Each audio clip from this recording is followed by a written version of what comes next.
East Coast. I'm George Hudson. Joined with me is Robbie Colbreth, and we have a very special guest today, Dr. Carissa Span.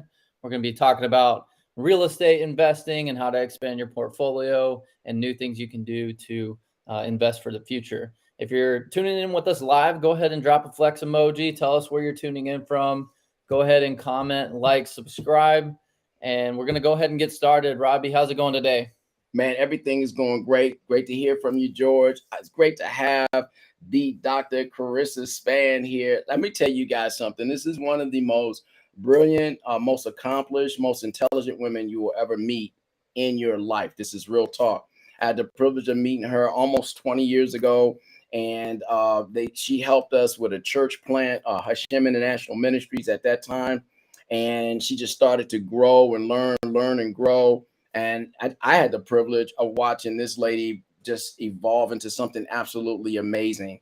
And in that expansive time, she went ahead and she started to really develop herself in the real estate game, right? And she developed in an aspect of the real estate game. And I don't want to damage that, but I do want to say this. Dr. Span got her DMin or Doctorate of Ministry. She received that from Springfield Christian Theological Seminary just fairly recently, because I remember the post, and I'm so excited to see that she's done that. And I know how she's had to parent, how she's achieved, managed her businesses, took care of her papa, the whole 9 yards. Amazing lady. Let me get off this soapbox for a second. Hey, Carissa, how you doing, Doc? I am fantastic. Happy to be here today to share this platform with you. I'm so excited.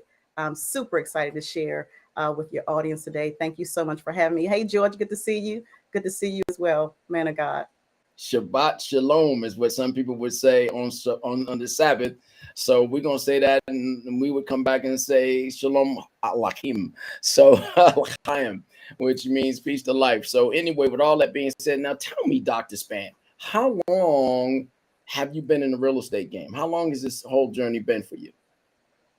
You know, I was sitting here thinking about it a little earlier this week, and I've been in the industry for almost 3 decades now, so almost 30 years. That's awesome. That's awesome. And so tell me this. You're into one specific aspect of the real estate game, or it has multiple layers. Tell us a little bit about that. What does that look like? Why did you choose that? You know, so it's interesting. I got into real estate very early in life, and it was just something that I stumbled upon. I actually started out cleaning an apartment building. Wow. And because of my dedication, the owner of the building said, you know what, you seem to have a lot of care for what you do. And she invited me the opportunity to manage the building. It was a little small 6-unit building in Washington, D.C. And from that, it just continued to grow. Very quickly, I got into property management, took some entrepreneurship classes through the Jobs Partnership Community Program in Washington, D.C. And from that, it just opened my eyes to just the world of property management. And so I got into managing property, did well. And over the years, I said, you know what, let me create my own property management company, because I had great mentors in my life, right? Had schooling, a solid support system, and the rest has just been like gravy. Right on, man. I love that. I love that. Now, from your perspective, what do you think are the top 3 things new real estate investors should gain and master? Here's one of the things that I have clients also. I failed to mention that I'm also a landlord and tenant coach. Yes. So I do training. I have a coaching curriculum for new investors and landlords, just walking them through the process. And the top 3 things. The first is marketing, making sure that there's a strong marketing campaign of the rental property that's available. It doesn't really matter what jurisdiction it's in, but a strong marketing campaign to pretty much just bring awareness, letting everybody know where the property is, because you want to make sure that you're attracting quality tenants. The second biggest thing is the application process. Okay. Making sure in that application process that is completely streamlined, but just being upfront, being very clear, letting prospects and potential tenants know what the requirements are to live in that rental property. Okay. And then the third biggest thing is the prospect selection, because that's the point where an investor would determine whether or not, who's going to be a good fit. Think about a marriage, if you will. Like, you don't just jump into a marriage. You want to get to know who you're going to be with. And the same is true for, real estate, landlord and tenant relationships. Just making sure that there's a pool of prospects to cherry pick from. And so those are really the top three things: the marketing, the application process, and the prospect selection. How's that prospect marriage piece evolve? What does that look like? All right. So after going through the application process, obviously doing a background check, looking at credit, income, making sure they income qualify, and then having these upfront conversations, say, hey, listen, these are some of the rules, or these are some of the things that we're looking for tenants. And just gauging from that, whether or not that investor feel like that would be a good fit. Because now here's the thing, just depending on where the rental property is, that could be a potential tenant for life, right? And so unfortunately, the laws are not the same in every jurisdiction. So for instance, you have some areas such as Washington, D.C. I know some places in California that are pro-tenant, right? So when the laws are in favor of tenant, it makes it extremely hard for landlords to get those tenants out. But then you have some areas where the laws are in favor of the landlord, and the landlord can take the tenant to court, get a fairly simple process to get them in and out of court and have the eviction. That's not the truth for all jurisdictions. And so that prospect selection piece is just understanding who's a good fit, having those conversations. And I like to walk people through going through the application process. For instance, some investors or owners don't know that if they want to include a like a home visit where the prospect is currently living, they can put that in their application process. If they see that there are some red flags, they're like, you know what, Carissa, I'm not really sure. Let me add this to the application process. As long as it's clear and in writing, that minimize any misunderstandings or someone saying, oh, well, I didn't know that was required of me, right? So if it's in writing, it can be enforced. Okay. So you mentioned in the prospect selection, income qualify and credit worthiness. Touch those two again, just a little bit, because they are so vitally important. Because I think, I believe that sometimes that investor, that landlord can flex in those areas if there's some character associated with that person. Is that correct? And so tell us about that. That's true. So to make sure, number one, that they income qualify, they could use the 30% rule, which is to look at 30% of that applicant's income. Or to simplify it, if the rent is $1,000, right? Yeah. That income should be at least 3 times the rent amount. Got it. So for, let's say, a 2-bedroom apartment that's running $4,000 a month, that income should be at least $3,000. That will let you know that the tenant can afford to pay rent. Because here's the thing, emergencies come up, people celebrate holidays, usually if there's a shortage of funds, sometimes the tenants, they'll go straight to the rent, want to pay the landlord late, right? But that impacts that revenue that's coming in for the property. And so if you have investors that's relying on that income, because it is a business, it's not a charity. Right on. We need to make sure that we understand that, this tenant can afford it, or maybe it's a struggle. Maybe we should go to the next person. So if the tenant's income, let's say, is $2,000 a month, and I know sometimes as a real estate investor, as an owner, we want to quickly fill vacant rentals, but it does us a disservice when we're allowing people to come into, knowing that there's a red flag, there's a possibility that maybe they can't afford the rent. So that's really, really important as it pertains to the income. So now when it comes to the background check, the laws are changing. And if you notice, I didn't put an emphasis on the criminal background. Mhm. because the laws are changing in some areas, which prohibits us from denying an applicant because of the criminal background check. So in some jurisdictions, what we have to do is we'll process the application, we'll look at the credit, we'll look at the income, we'll look at proof of residency, if they have a good landlord and tenant rental history, right? Mhm. We could contingently approve approve the application based off of the credit. So we can't hold that criminal against them, unfortunately, up front. On the credit worthiness side, that's very important. Joe Schmo comes in. Joe Schmo has 2,500 that he's making a month, but he's got a 750 credit score, 800 credit score. Maximilian comes in and he's got 3,500, but he's got a 580 credit score. How do you guys play with that in this game?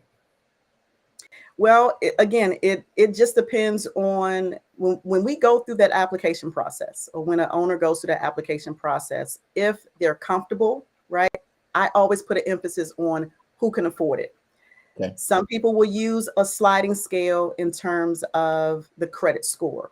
Okay. Some of my clients they'll look at the rental history, they'll look at the credit, right?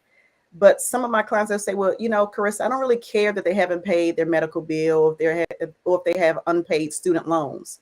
So sometimes owners will take a look at the full history to see whether or not they feel this potential tenant, is a good fit. So, it really just depends. And so sometimes if someone has had a bad luck on life, and things just didn't work out, their credit score is low, but they have the income, sometimes they'll write a letter to explain, listen, I've gone through divorce, or I was laid off, or I had a bad run, but here's what I did to overcome that. Right. Awesome. And so that's important. That's important. So a good investor, a good property manager, seeing the character of an individual like that would probably coach them to do something like that, instead of having them just walk out the door feeling bad that maybe they don't qualify because this does exist, or they don't even attempt to qualify because they've had that happen in their lives. That's so true. So they should just try. Right. Nothing. Okay, got you. And so let me ask you this question. Are the landlord and tenant laws the same? They are not the same. And that's the thing. So I have investors who have rental property in multiple states and multiple jurisdictions. And so an investor should always find out what the laws are of that particular area, because the laws are not the same. There may be certain forms that a landlord has to complete before they take a tenant to court, right? There may be dues in one area whereas there are don'ts in another area. So it's going to be so important to understand what the laws are before just jumping out there. I had a young lady, I was working with her, and I felt so bad for her because she's a doctor. She was just getting into real estate. She bought a couple of buildings. She wanted to get the tenants out, raise the rent, and get new tenants in. Right. And so she pretty much just typed up a 30-day notice, sent it to all of her tenants. She actually filed the court summons, the paperwork. And when she got before the judge dismissed it because she didn't follow the process for that particular area. I felt so bad for her because some of the tenants really deserved to be evicted because they had not paid rent, and emphatically stated they were not going to pay rent because they didn't want to pay for whatever reason. So the laws are different. It's in the best interest of investors to find out what the laws are in advance. What's the resource that you have them go to understand these laws? So one of the things that I do in my coaching program is I provide them, and I don't have a link available, and I can follow it with you so you can share that with your viewers. Sure. But I do provide them with the information. There's a link that they can go to. They can look up their particular state or jurisdictions, and it would tell them. Or as a matter of fact, they could just do a Google search of landlord and tenant laws in that particular area. So if it's Arizona, if it's Seattle, Washington, or Charleston, South Carolina, just do a Google search of landlord and tenant laws, and it will give like a baseline and give them a simple or foundational knowledge and understanding of the laws in that area. in the 1800s, end of the 1800s, coming into the 1900s, we saw a crisis in the United States of America, right? It's a housing crisis, and slumlords were born out of that, and property values were starting to skyrocket in every aspect of where you live. Are we experiencing, in your opinion, your professional opinion, do you think we're experiencing something like this now? Listen, now is it's such an intriguing time with real estate because we're starting to see the prices have already increased, right? But now the rates are increasing. Right on. And so I'm really concerned to see, when this thing is going to tank, if it's going to crash, because it's a 50-50 gamble. It's like it's 6 on one hand, half a dozen on the other. And so it's really hard to say which direction things are going to go right now. Yeah, it's speculative because some people on one side that I'm talking to that are investors say, hey, it's got to drop by Q1 because it's an election year. This is going to be on the platform. Got to make some adjustments. Inflation spiraling. Some people say, no, we about 2-3 years deep, and it's going to get worse before it gets better. Hold tight. Mm-hmm. So yeah, it's a lot of speculation, and I'm not sure who's got the right crystal ball in this whole matter. Yeah, that's so true. Now, you mentioned that real estate, right? You determine who can afford property, and it's based on the 3-to-1 rule. Is there any other contingency in that? Because we're seeing that here. I'm in the Phoenix Metroplex, right? And we're watching 1-bedrooms that have gone from 900 and change, and they're $2,000, right? And rising, and it's almost impossible. And they still have these strict laws. Rules about how many people can occupy that property, and they also have to qualify to occupy that property. It's a conundrum of sorts that's going on. So how does one qualify? How can anybody even get in and afford this kind of stuff? Because some of these rental rates are the same as, listen, there's some apartments, and I'll get to the question again. There are some apartments in Arizona that 35, 3,700, 5,000 a month, that's the same as $1 million property with the small enough investment to get in. And it's crazy. And the only reason you're not in that property, that $1 million property, because you had to come up with 5, 10, 20%. So you're relegated back to the apartment. But this is what we're seeing happening. Is there in the future, are there anything in conversation about helping from a subsidy standpoint or wherever else, this affordability piece? Because 3-to-1, that may not work for a lot of Americans. That's true. And so one of the things that I'm starting to see in a lot of areas is that a lot more people are now starting to have roommates, right? Yeah. You touched on the occupancy piece. And so that's another thing for investors to understand what the occupancy laws are.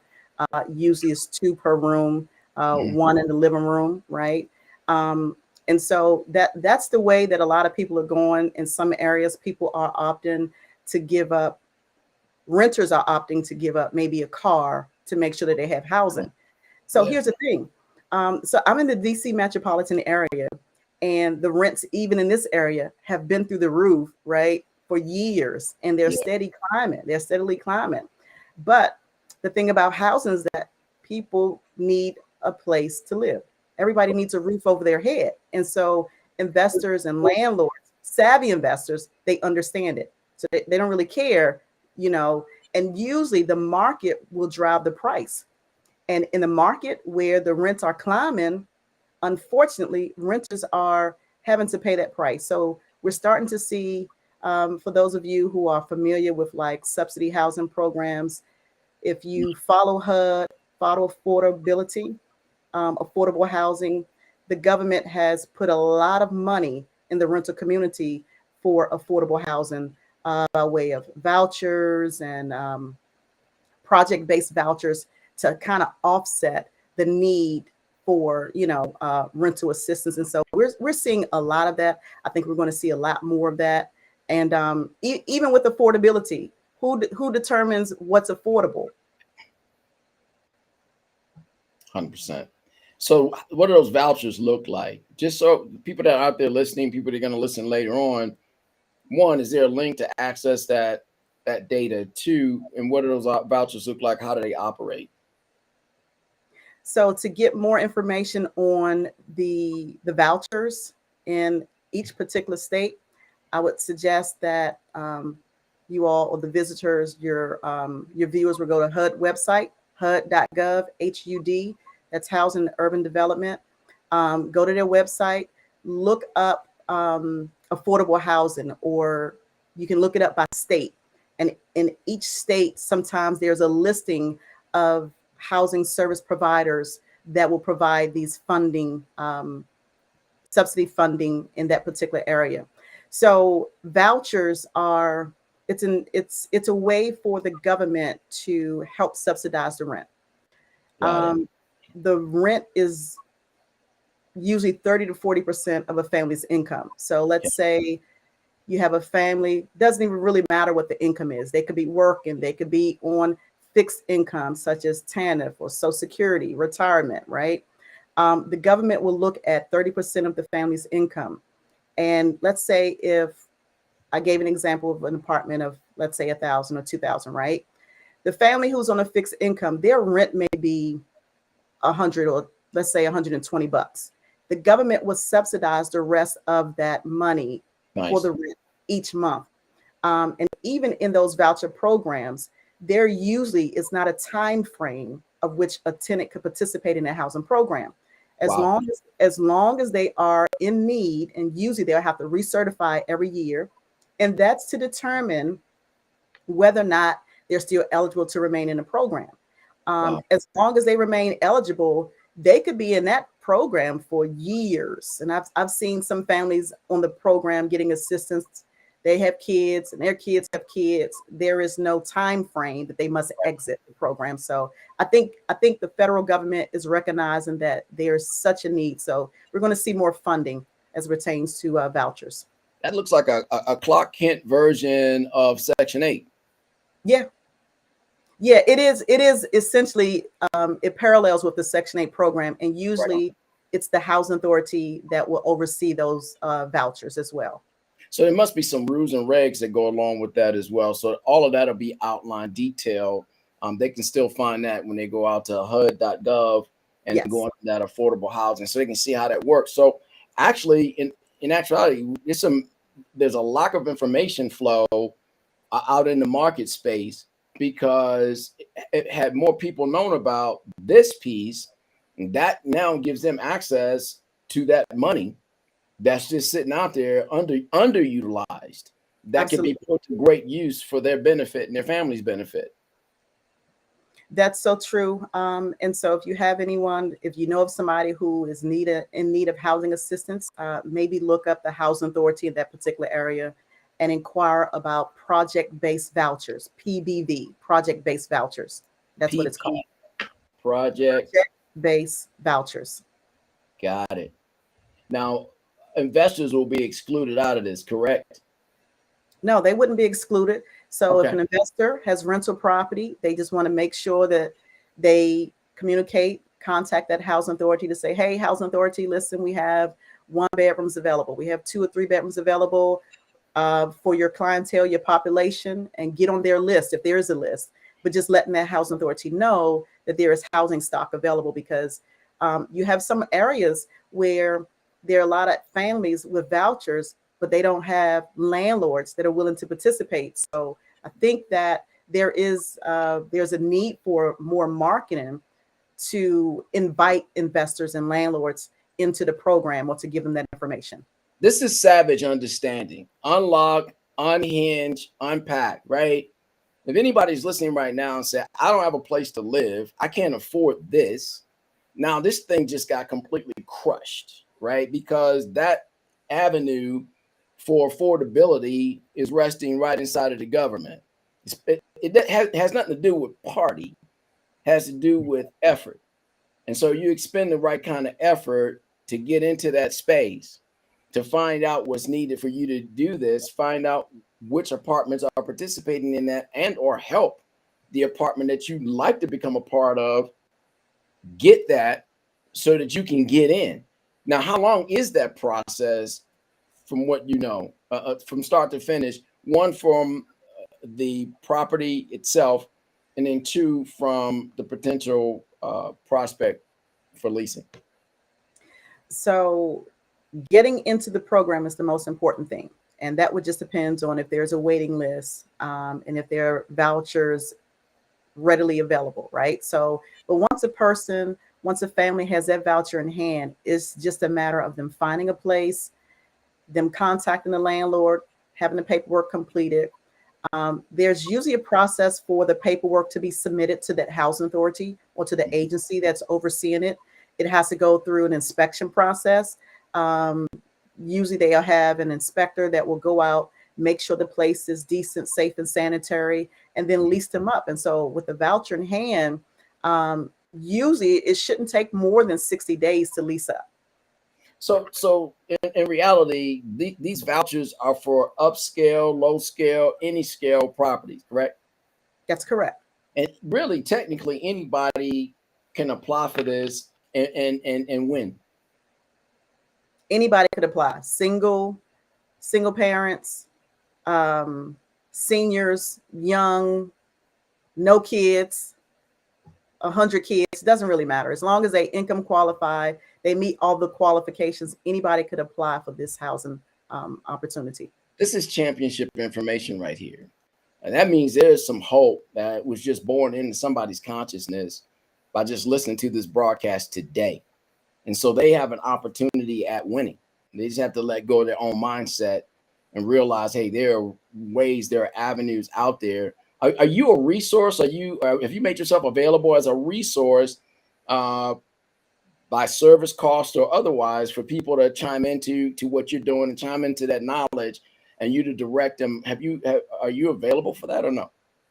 I am not available for that. So I'm currently doing working with landlords primarily at this point. So tell me this then, is it good to use property management companies if you're in like Airbnb or some other investment game? What are the pros and cons? One of the things that I would say as pertains to property management, if the company, the investor, the individual is not knowledgeable, if they do not have the time, if they do not have the resources to understand what the laws are in that particular jurisdiction, I would definitely say look into a property management company, because unfortunately, what you don't know can and will hurt you. And so an honest mistake could cost thousands of dollars. Yeah. The government don't care that investors don't know the laws, right? So absolutely. And so, yes, it is good to have a property management company, but let's say you have an investor, they grew up in real estate or they've been in real estate most of their life, and they have at least a working understanding of the laws. I would say that it makes sense for them to maybe self-manage. So one of the things some of my clients have done getting into real estate, they have actually created a property management entity to manage their own property, right? And so that income, it stays within that circle. So it just depends, but I would strongly recommend and suggest someone who is not knowledgeable, maybe start out with a property management company, ask a lot of questions, understand what the laws are, understand the importance of managing that landlord and tenant relationship, because being a landlord is so much more than collecting money at the beginning of the month. I got 4 munchables that I've come up with from what you shared with us so far. 1, marketing campaign, create awareness about what you're doing, where you're doing it, and how much you're doing it for. Application process, because that is where you weed out the goods and the bads and ugly. And then the prospect selection, the investor fit. And then number 4, the HUD.gov. So you can go ahead and search out the laws, not only search out the laws, but also find out about the tenant rental vouchers that could be made available for you or some of your family members. It's not a hopeless endeavor. It's a hopeful endeavor. And so with that being stated, years ago, we had an outreach ministry. I was working on my D-Min as well. And we went to the homeless community, a homeless emergency shelter, women's shelter, men's shelter in Charlotte, North Carolina. And we put together a program with Scope and Score. We utilized their tools, their methodology, and we put a life skills training piece on top of that, layered it. And then we made a partnership with the city, with different businesses in the city. And we made a partnership with the late Hugh McCall in the banking industry and certain other places to say, hey, we bring to you this person who has this gap in employment because they were formerly homeless. We've put them through this process right here. They know how to handle their money, how to invest their money, save, invest their money, tithe their money, save, invest their money. They know how to dress for success. They know how to attitude for success. We want to present that person to you, qualified as much as they can, but they have this gap. Will you take them on if they are equally as qualified as someone else? And so we had Charlotte government, everybody bought off on it. It's a very good campaign. We started to see some incredible things happen.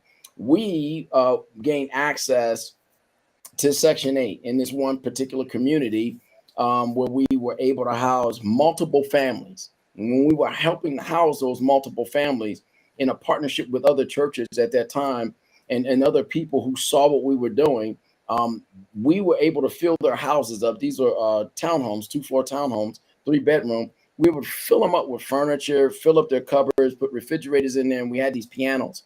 We were just in that aspect of ministry, and God was just blessing us. And we had a piano for every home, whether people played the piano or not. It was a big deal. So we put the piano in there because we had so many of them. Every time we put a piano in a home, another piano would come. It was amazing. The whole thing was, it was Section 8. And so some people have this mindset about Section 8, right? And what it means. Are Section 8 tenants good to have? Going Section 8 is one of the things that I strongly recommend, because you get to choose who's a good fit, right? You're providing not just housing, but in your case, you provided a service which significantly, positively impacted someone's life. The benefit of that is, while you're doing a good service and you're giving back to the community by housing people who need a place to live, you're getting paid for that. So it's a double reward. Mm-hmm. So yes. So, I would strongly recommend Section 8 because, again, there is no time frame to be in that program. So that's government rent money that's coming in month after month, like clockwork. So you're getting paid like an ATM to be a good shepherd and to help out so many families in need. Absolutely. That's big. Let me ask you this question. I'm not sure if you know or not, and it's okay if you do or you don't. Are Airbnb tenants good to have? I have not gotten a lot into Airbnb, so I don't know that answer. Yeah. Okay. That's good stuff. Landlord life. Explain that. That's hot. I saw it. It's your moniker, it's your brand. Talk to me, lady. Hit me with that. Landlord life is a coaching program. Just kind of branded myself as a landlord and tenant coach, and people ask, well, what is that? I can say that I'm God thankful that, this career, my journey has allowed me to stamp myself and to create my own lane. But I created Landlord Life because I recognize that there is not a lot of resources for investors and landlords in the community. So I've created a 6-week curriculum. I take landlords through a master strategy. So today I shared the top 3, but in my curriculum, there are 6 modules that we go through, and I slow walk them from start to finish, because I understand that if you treat your business like a business, it will pay you like a business. If you treat it like a hobby, it's going to pay you like a hobby. And so I've seen so many landlords, they fall through the crack because of what they didn't know. So Landlord Life, it came about at a point in time where landlords were struggling. We were in the pandemic. You had tenants that were not paying rent, and landlords, they're going crazy because they didn't know what to do. So Landlord Life was the answer. And so God has blessed me. It has taken off. And because of the pandemic, I'm now I'm able to reach a larger mass of investors and landlords, working with them in my 6-week program online. So it has been amazing. Now, is there a cost associated with that? There is a cost, which is why I work directly with investors and landlords. And so if I were Airbnb person, quasi landlord, this would be beneficial to me. Absolutely. Got it. So I'm gonna be calling you up. Because I definitely, I believe in leaving a legacy for my children. One of the legacies that we're leaving is in the real estate game. And, Mhm. moving into that space is what I'm doing right now. George is as well. And so, this is something that I want to learn more about. So, is it out of sorts to give your website or your a link or whatever else to how we can connect to that 6 week train up?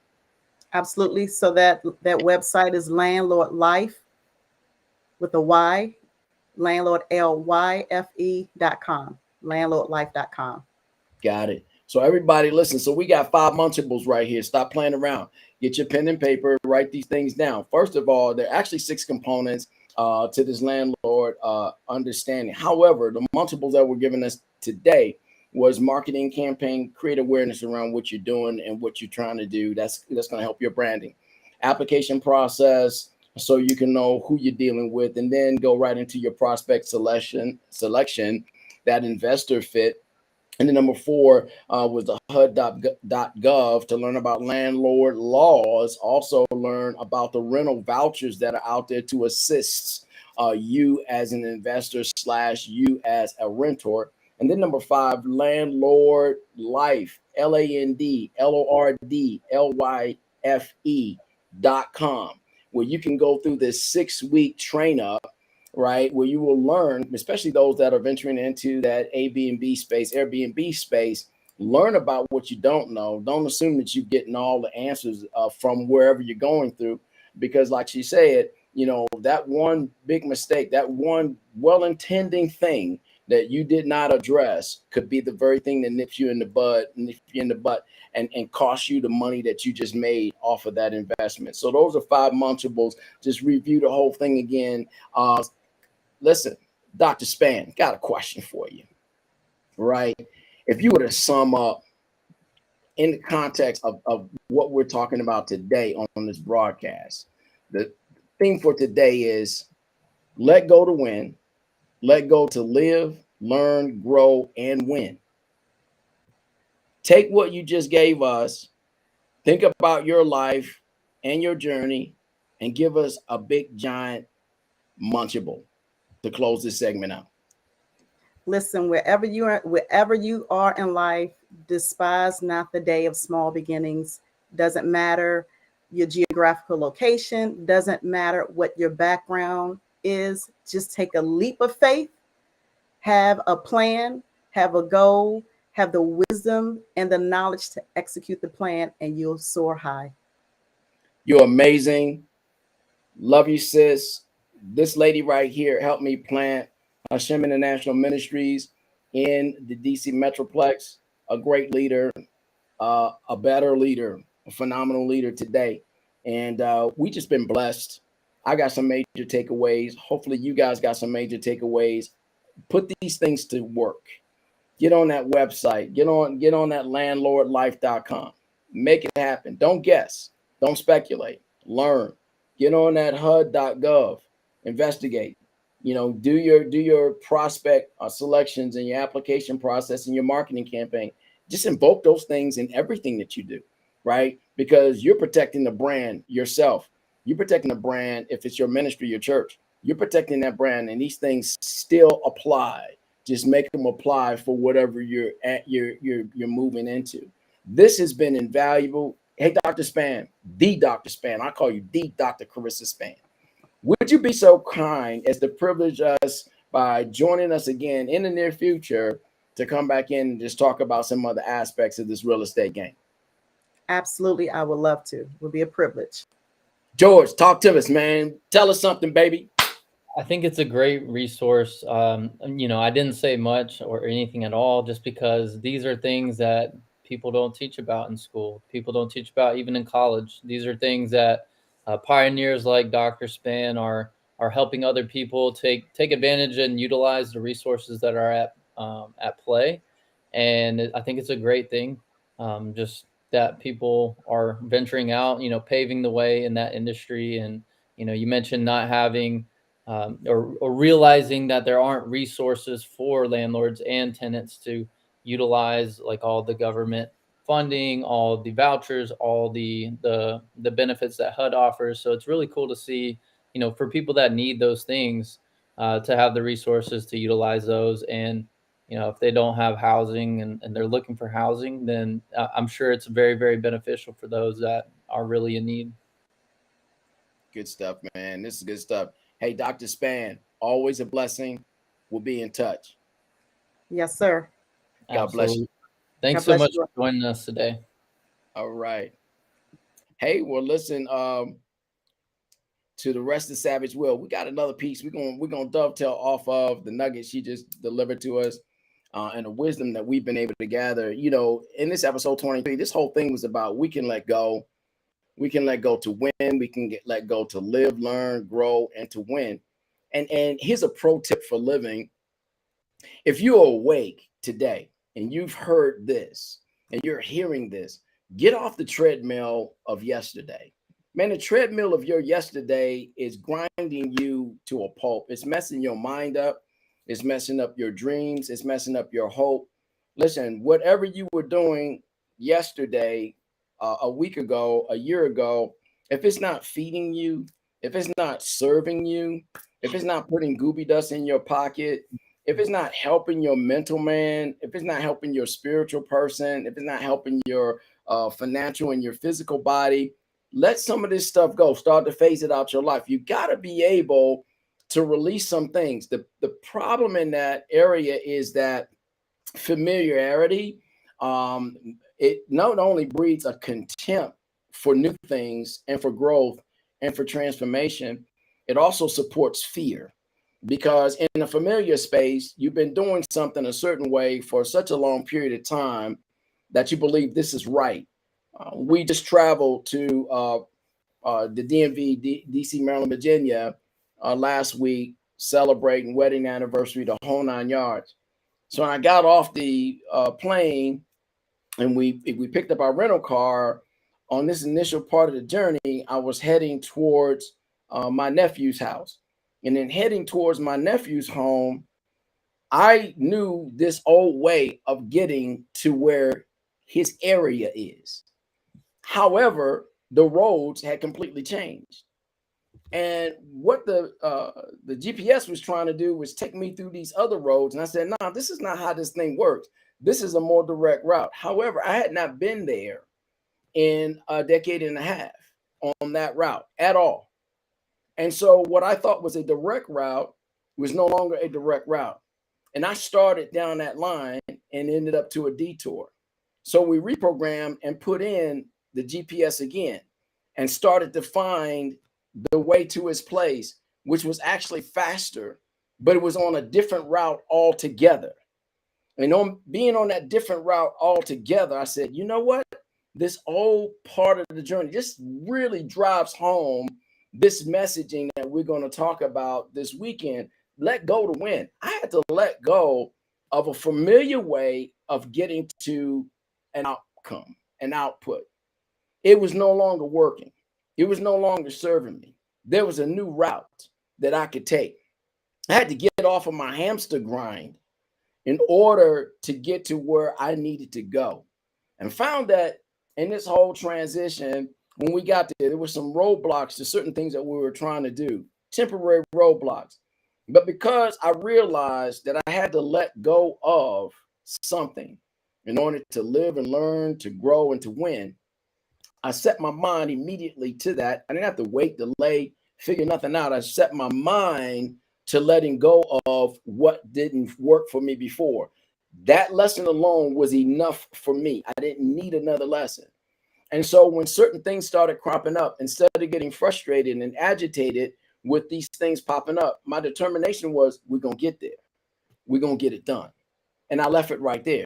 And so I allowed for adaptation and adjustment in order for me to achieve my goal, to get to where I needed to be, to do what I needed to accomplish, right? And to be able to see the people that I needed to see at that time. This is something that's so paramount, so important right now, coming out of or still being in a pandemic, but out of the grossest side of the pandemic. We've got to let go of what life used to be, how we used to act, how we used to function, You got to let go. Let it go. Get off the hamster treadmill of trying to grind the same kind of way. There's a whole new advent of things going on. Man, more people using their own cars, being independent business owners, using their own cars to DoorDash and do other kinds of things and enjoy the freedom of getting their time back, making the money they want to make, whatever that looks like. I mean, that's just a new business model that's just blowing up. It's about 10 years old, but now it's blowing up. People see more and more possibilities in it. People starting online businesses because they're no longer being served by the 9 to 5 and somebody draining your mind and draining your energy in exchange for money. They prefer to do their own gig and create money and create wealth streams and revenue streams. It's so much out there that we could do, but you got to prove one aspect of yourself wrong. The hamster grind is over. You've got to realize I'm awake, and the treadmill of yesterday, that treadmill is over, man. I need to be operating off of something different. George. I think a great example, I think of the picture you painted of going the different way, on the road was really good. One like analogy or metaphor that comes to mind is, all the automation that you see nowadays takes away the old mentality of the mechanical work, like that gritty, breaking a sweat, getting grease on your hands, that sort of thing. Like that's kind of an old age mentality in terms of sweating for every dollar that you make. In terms of, if you had like a YouTube channel, no one's sweating like trying to make a dollar, like, the days of working in the mechanic shop or, it's just basically what I'm getting at is the way the digital age has transformed how people make money. Like you said, starting a business online, starting a podcast, starting audiobooks. Like people can read. I just saw an ad for this the other day. It's like a voice coach. People can read books and then sell it, I guess, or the audiobook company will make or pay you a certain amount to just read books, which is pretty cool. The doorway has been opened and changed a little bit as far as how you can make money and do things. And, people drop shipping to Facebook Marketplace for no charge because Facebook Marketplace is free to the Right user. now. Right. As far as right now, they may change that in the future, but they're making enough off advertisement. I think it's going to be something that maintains a free service. And then it's just these learning like marketing and the automation of marketing. Like you don't have to use a billboard anymore when you can have targeted viewers on Instagram already creating that logarithm that funnels, what they're interested in to them. So it'd be, for example, if I was selling golf clubs and instead of putting a ad for golf clubs on a billboard on I-95 or whatever interstate road is close to you, I-20, whatever. And instead of putting a billboard of golf clubs on, an advertisement on the billboard where anyone and everyone sees it, what social media allows for you to do is have targeted marketing. So it's only the people that are viewing Tiger Woods' page or Titleist golf balls or, the latest like driver that's released by whoever. So your percentage of buying increases based on the targeted viewers. So if you're showing people golf clubs that don't play golf or are handicapped or in wheelchairs or too young to even hold a golf club or play basketball, you're wasting views basically. So what you can do there is, and this is a very simple example of letting technology do some of the work, letting the user base, based on their user like habits and things like that, take over, and then therefore you're having a targeted search. So, and then you're really not doing a lot of different work. It's just a matter of finding, like we mentioned earlier, if someone was unaware of the vouchers and the government, not scholarships, but opportunities that are available, it's just finding and utilizing the resources. I think that we live in the age of finding resources and utilizing them, or else you can find yourself in that hamster wheel of trying to trying to sweat out the dollar and in the old mentality. Dude, this is hot, man. This is really good stuff. So it's really, it boils down to however you started something, your investment career, your education, whatever else, with its successes and its failures. You don't have to end up that same way. You have the option to adjust. You have the option to adapt. You have And the I think option I to think one change. thing, Robbie, just to hit on that, is you have to adapt and adjust before you have to, you know? Yeah, Like you don't want to wait till the market crash to then learn a new skill. You want to have that new skill ready to go, have some clients, have some sales, you know, diversify. If you're not diversifying now, it's too late. Like you're behind. you can't wait until you get fired to then find a new job. You should be doing a hobby that you love and providing a service for other people. And then it's something you enjoy enough to where it's not work, like it's not an additional job. It's just something that you do that people, you know, will pay for. Like if it's personal training, if you work full time, but you're still going to the gym on a consistent basis, bring someone with you, get a little certification and grab, you know, $50 or how much ever when you go to the gym, you Whatever know. the rate is. Yep. And it's about maximizing what you're doing with your time. And a lot of people think that, no, I'm not going to charge for that. It's just a hobby. Um, you know, I'm just going to train them for free because I'm a nice guy. I've heard that a lot. And it's Yeah. just like, you know, Bad business. I don't understand that because you're providing a service, you've done Yep. research, you put the work in, you put the time in, and if they're your friend or someone you know, like they should value that too. Maybe you give them a little discount, but everyone should have some skin in the game, But or else. that's the change of the mentality, though. Yeah, You got to value your time, and that's part of exactly. getting off that hamster grind. Because when you're on that hamster grind, whoever you're working for is telling you what your value is.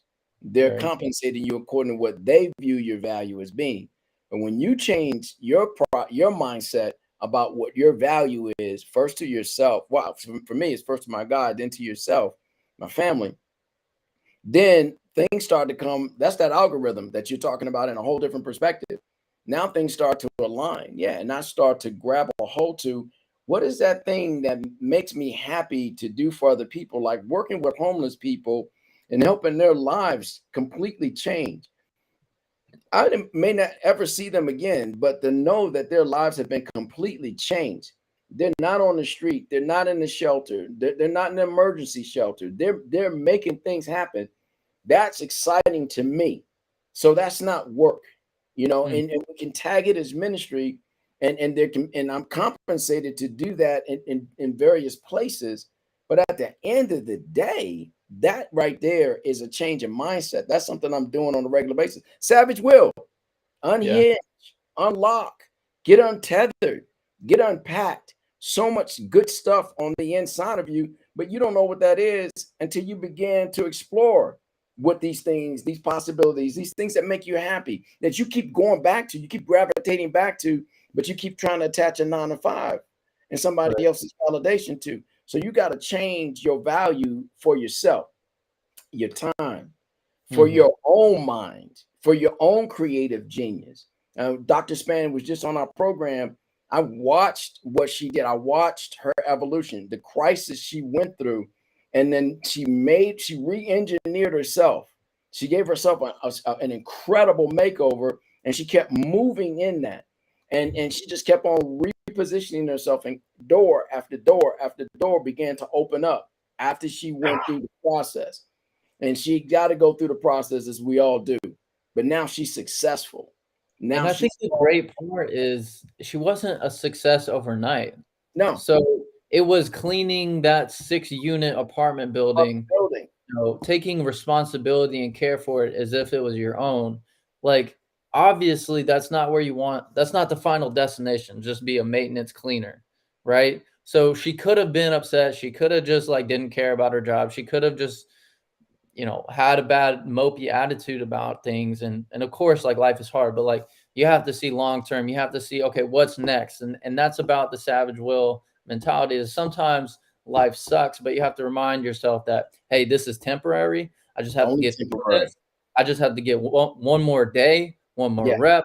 I got to get through one more call. I got to Yep. get through a couple more months, and then that promotion's coming or whatever it is. I got to get through the next 10 calls for Airbnb prospects, and then Yep. one of them is going to bite. It's And gonna if my next call was a sale or a win, or how would that change my mentality in approaching it? Right. So it's like in the scriptures, it says, count the cost. No Right. king is going to go into battle without first having considered the cost. And that's the human resource cost. That's the machinery. That's everything else that's going to be deployed in order to win this battle. Count the cost. What is it going to cost you to change your mindset? Count the cost. What is it going to cost you in terms of study, right? Where you make the sacrifice and you commit to the sacrifice and the discipline and the order, the doc, discipline, order, commitment. That's your doc. And you commit to that sacrifice that's necessary. S for docs. Commit to the sacrifice that's necessary. Do the things you need to do for right now. We said in previous episodes, put your work in. And when you put your work in and enjoy the work that you're doing, because what you're doing is what you love to do, then it doesn't seem like work. Now, after a little while, and you can just put that on a piece of paper, after a little while, you're going to see the change. After a little while, the doors are going to start to ease open. And you'll see the glimmer of light. After a little while, you'll be able to kick that door down and go into this new you that's worth something. This new you that's going to start to get paid. A friend of mine wrote a book, and he was telling me about it. And when he wrote it, and he wrote it coming out of a crisis, right? He started on it before the crisis. And he made that clear, but then it accelerated during his personal crisis, and he completed it. And now he's done extremely well with the book. I said, will you please send me a copy, autograph that bad boy so I can see it? But he started on a process, and crisis happened along the way, but then he finished it, and then it brought value. He knew he could impact people's lives by being a writer. But had he not started the process before the crisis, he probably wouldn't have been as ready for the crisis, and certainly probably wouldn't have been able to complete it going through the crisis. But having managed all of those things, starting before it happened, like George says, before you lose the job, start on your hobby. That's going to become the source of your income, right? Start now. Tomorrow's too late. Tomorrow's called procrastination. If you got that great idea right now, write it down. You got that great idea right now, put the thought to it, put the pen on that paper, on that pad, and make some things happen. We saw the 5 glory nuggets or munchables that we got, the marketing campaign, the application process, the prospect selection, the HUD.gov, and then landlordlife.com. 5 great munchables that you can grab hold to just to start changing your life, even if you're thinking about becoming Airbnb or becoming a landlord, because you see something. This crisis is an opportunity for a whole lot of other people. You change your mindset. You don't see crisis like everybody else or like is reported. You find the opportunity, and then you go and utilize your skills and your giftings to turn crisis into opportunity, into pay. And there's nothing wrong with that. Otherwise, you'll always sit on the sideline and you'll always complain about what everybody else is complaining about. And then you're going to be caught up in the mindset of it's a Democrat or if it's a Republican. No, you just missed the opportunity. Now you want to blame somebody. So forget about all that. Get on the side of what you want to do, what you're uniquely gifted to accomplish, and start making that thing happen. Get off the treadmill of yesterday. Let go to win. It's time for us to begin to win. It's our time. George. Yeah, I think the good thing is one thing that came to mind when we talk about like developing habits and developing like side hustles and skills and talents aside from your like profession is there's a book named, or it's called Who Moved My Cheese. Mm-hmm. It's a simple read. It's almost like a child's book, but it's like 90 pages or something like that. And it's just all about finding different, if I could explain it simply, just gold mines.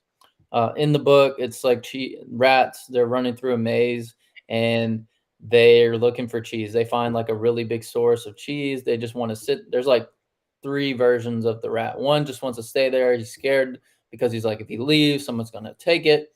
and it's like the whole world of the unknown, and he doesn't know if he's going to be able to find his way back and all these other things. And then there's another rat that, you know, he's out, he's more venturous, he's going to go and find other sources of cheese because he knows one day that that's going to run out. And then what, right? He'll have to get up and go anyways, so might as well take the momentum, take the action now, and then later it'll pay off. So we have to find these gold mines, so to speak, in life. And you know, they're not like actual material gold mines, but if like your current 9 to 5 is one gold mine, where's the next one? Yep. Right? And does it have the potential to replace that one? So these are questions you have to ask. Revenue streams. So one revenue stream is your current 9 to 5. Your next revenue stream is your passion. Your next revenue stream is whatever feeds off of or tentacles to your passion. So and then it becomes money is your investments, where you put your money into EV right now. I put some of my money into EV. Why? Because all the politicians are putting their money into EV, which means that they're going to drive the market so that EV is going to be the solution in the near future. So I'm going to follow the crumb trail in part. But at the end of the day, figure out what those revenue streams need to be. And then here's the other part I think that's important. Dr. Dennis Wheatley, Psychology of Winning. Get those books. Just like he said, Who Moved My Cheese? Dr. Dennis Wheatley has a tape series in a book called, The Psychology of Winning. Go read. Listen, readers are leaders, right? And readers are going to take over the world, right? And are running the world. Read some good stuff. The Psychology of Winning tells you and teaches you how to reprogram your thought life, right? And these negative streams of influence and influencers that you brought into your life to substantiate what you think, feel, or desire. You got to learn how to cut those things off strategically.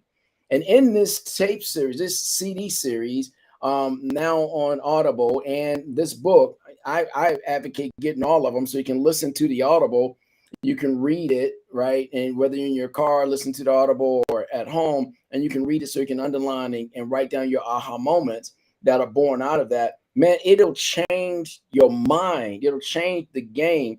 It'll help you realize some influencers have to go. Let them go. Some ways of thinking have to go. Let it go. Some practices that are detrimental to you, drinking, smoking, lusting around, being lazy, procrastinating, let it go. Because we only have so much time and vapor in this avatar, and then it's over. And you don't want to be on your deathbed talking about, I wish I could have done this. I should have done that. Do it. Yeah, I think one of the things that is really key there is, what comes to mind is, we think of social media and our activity on there and the logarithm that we're like projecting based on our activity. It very much so translates to life. And then you talk about cutting out those influences. Like if there are things that I don't want to see on Instagram or don't want to see on Facebook and I'm not interested in, but I spend my time on it, it's going to feed it back to me, right? Yeah. So if there are things in real life that I don't per se, it doesn't feed my long-term goal, it doesn't feed the me that I say I want to be, life is going to continue to feed those things to me as long as I so entertain them, right? So if it's being healthy and eating a good diet and so forth, like clean eating is really important. So as long as you feed the thoughts and the desires to eat not clean, then you're going to find opportunities to not eat well, right? Like cookies and tips all the time. If it's 15, 20, 30, 40% of your meal intake, you're going to get fat, and that fat's going to hang out for a while. Right. And I guess another example with the food is kind of hard to see the translation, but if partying is something that you value or you're putting your time and effort into, but maybe it doesn't feed your long-term goal that you say you want to be, and you don't want to feed that, but you're continuing to spend time and effort, you find the people, the friends. It's all very similar to the Instagram logarithm. Like, you spend your time thinking about it, you spend your time in activity talking to the people that engage in that, or visiting the profiles, however you want to translate it. But it's gonna, like, life is gonna feed you back those things You back. if you feed them in the beginning. So if your thought process, your analysis, your time spent doing things, is going to, looks like we lost Robbie there. If your time spent is feeding those things, then here he is. Looks like we got him.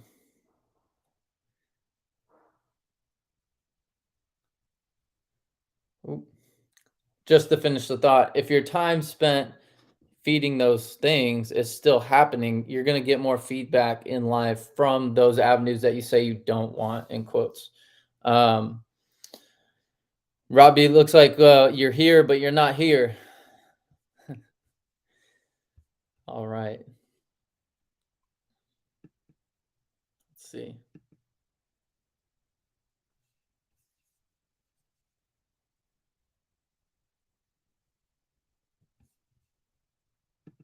Looks like he lost signal on us. But just to recap those thoughts, it was really good to hear from Dr. Span and all the expertise and knowledge that she had. Definitely go check out her website, thelandlordlife.com. If that's something that you feel would be useful, definitely great resources to have. Knowing how HUD works, in my opinion, something I'm still learning about. So, uh, you know, those resources, utilizing those, how HUD works, understanding just how a community works in general, and understanding like how do people afford housing, how do so and so, people get that assistance and so forth. So great resources. It was a pleasure and a blessing to have Dr. Span on today. Um, Looks like we lost Robbie. So um, seems like all we got for today. If you're watching live with us, looks like we have a couple viewers on. Please like and subscribe.